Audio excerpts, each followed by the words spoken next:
Well, the big news today, obviously, for the Chicago White Sox, the draft lottery, ping pong balls fell. Obviously, the odds were always in the Chicago White Sox favor for it to fall this way, but finally official, the White Sox lock up the top pick in the 2026 draft.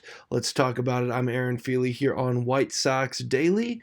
And yeah, all signs point to Chicago likely going with Rock Chalosky, the UCLA shortstop, as they won the draft lottery, essentially. They will secure that number one overall pick in the draft. It's the first time since 1977 that Chicago has had the number one pick in the draft when they took Baines, of course, Harold Baines, back in 77. There's a couple of different ways they could go this year, but I mean, all signs point to the consensus number one pick being Rock. Couple of teams right behind the White Sox. We'll take a look at the overall draft order here as Chicago ended up winning out on the lottery. Tampa Bay will pick second, followed by Minnesota, San Francisco, and the Pittsburgh Pirates, rounding out the top five. We don't really care about who's picking 2 through 5, though. The biggest, of course, being Chicago, getting that number one pick, kind of in a long list of Chicago sports teams that have now kind of had this lottery just fall right into their lap. Obviously, it all started with the Chicago Blackhawks several years ago, able to get Connor Bedard when the ping pong balls fell perfectly just our way. At the time, the Blackhawks were actually the third as far as odds were concerned, as in likelihood of getting that number one overall pick the year, of course, that a Connor Bedard was coming out of the draft, and it just happened to fall Chicago's way. And then shortly after that, the Chicago Bears get the number one pick because of an absolute fluke Hail Mary pass in the Houston Texans versus Indianapolis Colts game. That leads to them making the trade with Carolina. Carolina has an awful year. They get the number one pick again. This time they don't trade it, and it just so happens that a Caleb Williams just fell into Chicago's lap. And now here they are once again, the Chicago White Sox, in a situation where the number one overall pick has just fallen right into their lap. They win the draft lottery. They get the number one pick, all because Colorado was ineligible for a top 10 pick in back-to-back seasons.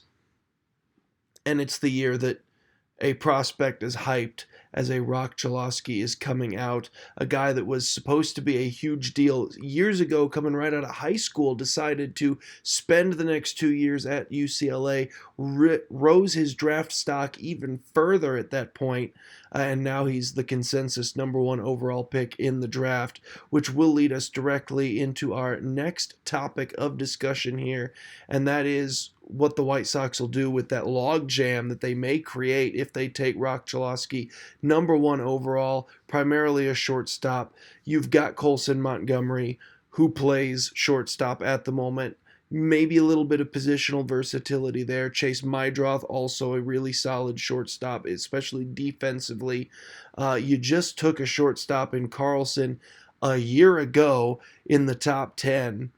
So yeah, I mean, it's a great problem to have if you're Chicago, but it will be their problem to solve. I mean, just most of their top players right now are going to be shortstops moving forward.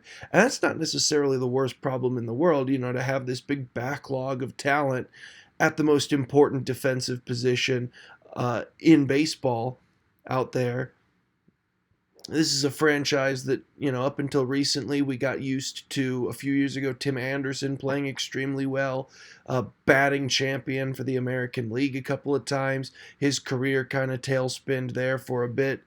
And now, I mean, he's a free agent at this point. He might not even be on a major league roster by the start of 2026. It was wild how quickly that all seemed to derail when we all had very high hopes for Tim Anderson in the future that he was going to have in Chicago. And it seems like just as quickly as, we're mourning the career of TA, suddenly they're just going to be overwhelmed with shortstop talent. It is a bit ridiculous how once we talked about things falling into Chicago's lap, that this is all just kind of panned out, that Chicago is going to have its options when it comes to that shortstop position moving forward.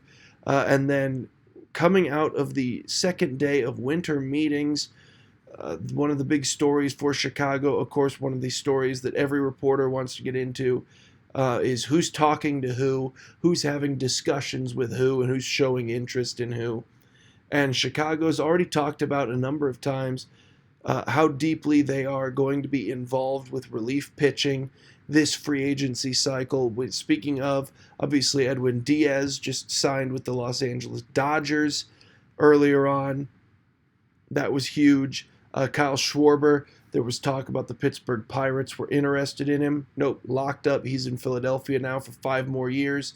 But yeah, another big-time free agent relief pitcher out on the market.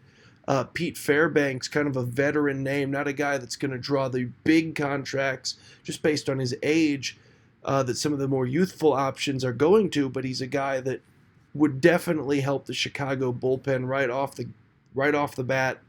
2.83 ERA last year, an 18 to 56 or 18 to 59 walk to strikeout ratio last season. Had a great year in 60 innings pitched. Ended up going 4-5 out of the bullpen. He appeared in 61 games last season, and a guy that can step right in, right out there with Jordan Leashore, right in there with Grant Taylor, and be a high leverage. We talked about that yesterday, that the White Sox wanted high leverage guys with experience in those situations to come in and be able to just plug and play for the White Sox in scenarios where even if you're interested in bringing Fairbanks in, maybe not to close necessarily, but a guy that can come in high leverage 7th or 8th inning situations and get you out of a jam, a guy that might be able to be called upon in any given scenario. Maybe your starter's struggling, come in, fix the issue as you then lead into some of those other guys later on. Definitely something that Fairbanks would be more than capable of doing, a guy that has been really solid for the Tampa Bay Rays for a majority of his career, a 3.19 career ERA. He's got 90 career saves. He is 31 years old, which is why, might be able to get him for a bit of a discount, even though he is going to still be one of the more solid relief pitchers in free agency. So interesting that Chicago has already been noted now of being a team that is going to be extremely interested in Fairbanks. They've had preliminary talks with his team, his agency, and could be one to keep your eye on. Let us know how you'd feel about the signing of Peter Fairbanks in the comments section below as we move right on along to our final note of business here. Another free agent to keep an eye on that Chicago has been in some preliminary talks with, and that would be outfielder Jake Meyers. And his interest being drawn from the White Sox opens up a number of other discussions here in why the White Sox will be interested in what we can only discuss as a short-term option in center field. He's not a guy that you figure is going to be competing for either the corner spots as a starter, unless they're just interested in paying Jake Meyers to come in for a couple of years just to be a bench guy, which obviously he could be. He could come in and just kind of be that 5th outfielder that just has a couple of spot starts from injury or just to give some guys rest here or there. He's a guy that has a phenomenal glove in center field, so you plug him out there for a year or two, he's going to give you great defense. Not really a base stealer, not really a power bat, so it doesn't really fit what we were told the White Sox were looking for from another corner outfielder in any capacity, but he's a guy who hits for a decent average. He was .292 last year, career batting average in the mid-200s, about .250. The year before, actually, was his worst statistical year from an average standpoint, hitting just .216, but it was his best power hitting season at 13 home runs, only hit 3 last season.